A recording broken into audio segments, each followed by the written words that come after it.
It's the moment we've been waiting for. The Ford Focus RS has arrived, boasting 350 horsepower, a trick four-wheel drive system, and a price that's a whisker under £30,000.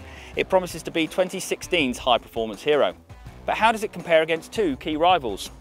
The Golf R matches it on price but has less power, while the Audi RS3 is every bit as fast but around £10,000 more. So, which is best?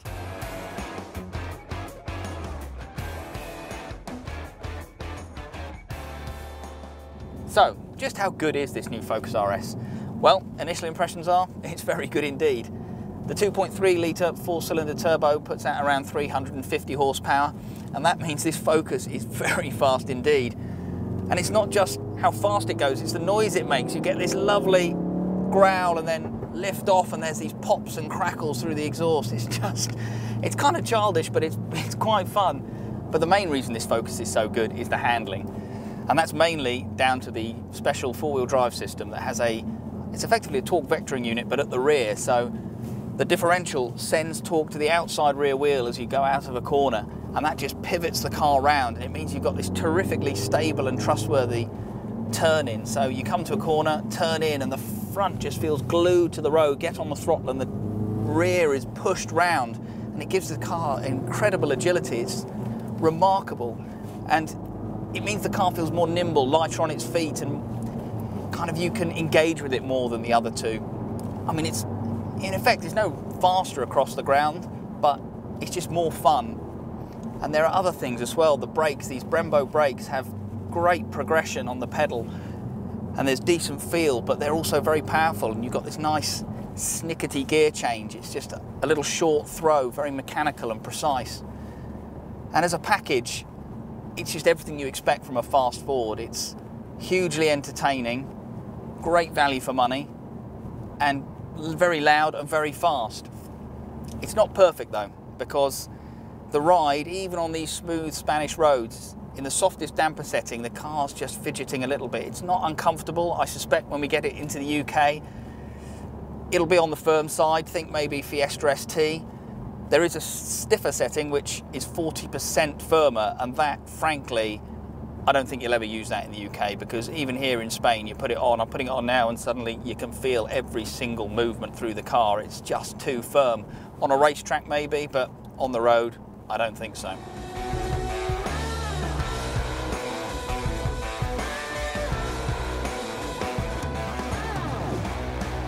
So to the Audi. Well, what does your extra £10,000 buy you over the Ford?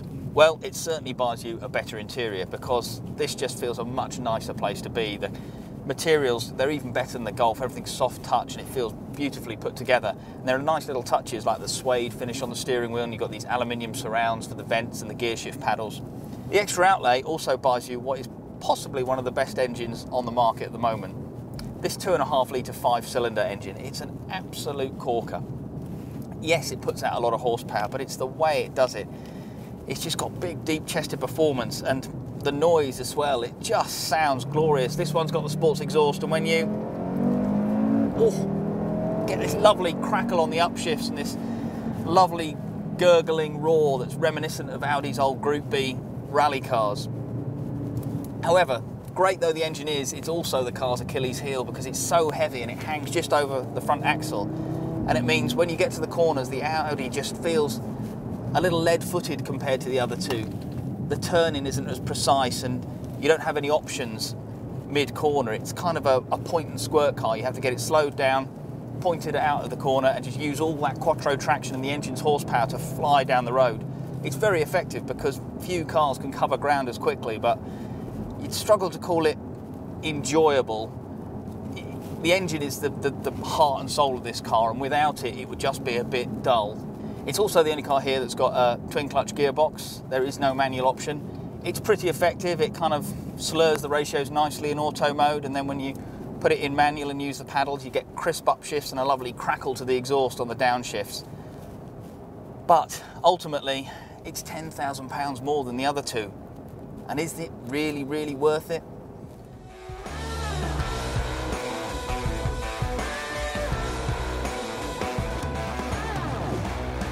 Immediately, the Golf feels much more grown up than the Focus in here. The quality of the trim is just of a higher order.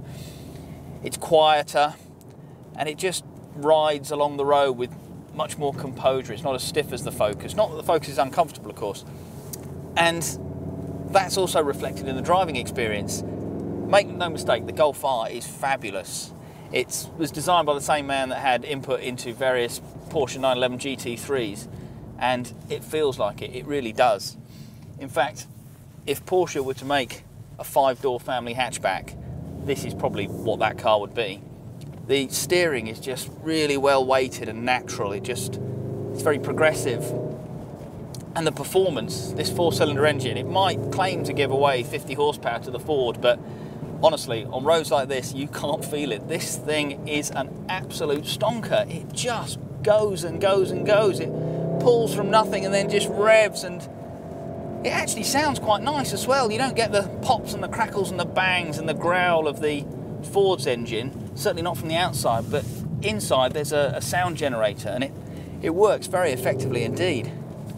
And the gear shift just has a nice positive action. It can't match the Focus for that incisive turn-in, and the 4-wheel drive system doesn't pivot the car around in the same way, but there's bags of traction and it turns in much more accurately than the RS3. It's just a really nice thing. It's a 90% car. For 90% of the time, you just cruise along because traffic conditions don't allow, but that 10% when you really want to step up a level, it delivers. And it, as I say, it will never give the full immersive driving experience of the Ford, but it's close enough, and for the rest of the time it's so easy to live with. Ultimately, it's not as engaging or as exciting as the Ford, but for most people, most of the time, the Golf's more restrained, low-key character will be an easier fit with their lives. It's not the ultimate hyper hot hatch, probably not now that the RS is here, but my God, it's a good car. It really is good. So which of our trio takes the spoils? The Audi looks great, is packed with upmarket touches, and its engine is a mechanical masterpiece. But that's not enough to justify its whopping £10,000 price premium over the Volkswagen and Ford. The Golf is a real Q car. Its mix of sedate looks and storming performance is hugely appealing, plus it's practical and easy to live with.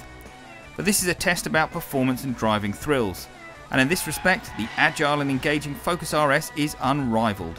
Factor in its blistering straight line pace and sub £30,000 price tag, and the Ford could just be the performance car bargain of the decade. To watch our first drive of the Focus RS, click the video on the left. To watch a Honda Civic Type R track battle, click the video on the right. Click the play icon to watch our latest videos, and click on our icon to subscribe.